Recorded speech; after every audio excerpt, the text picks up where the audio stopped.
Un grup de treballadors de l'empresa de mecanitzats i manteniment industrial Cofimec de Blanes han fet una aturada aquest dijous al matí per denunciar una sèrie d'acomiadaments que consideren irregulars.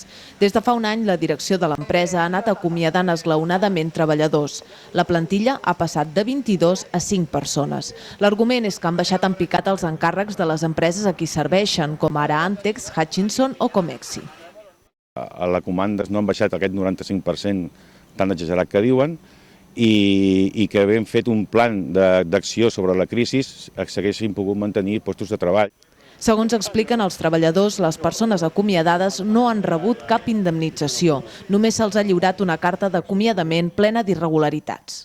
Ens han fet unes fulles de despido en les quals no surt reflexat ni el nom del gerent, ni el seu número de carnet d'identitat, només hi ha una signa que posa tancament i ja està.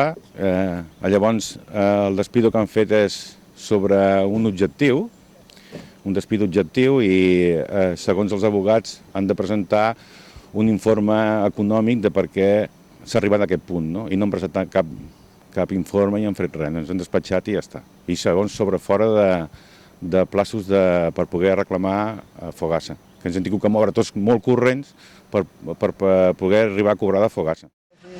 Fogassa és el fons de garantia salarial. Els treballadors esperen poder cobrar les indemnitzacions d'aquest organisme. Serien de 8 dies per any treballat. Per poder-ho fer, han de pactar amb l'empresa.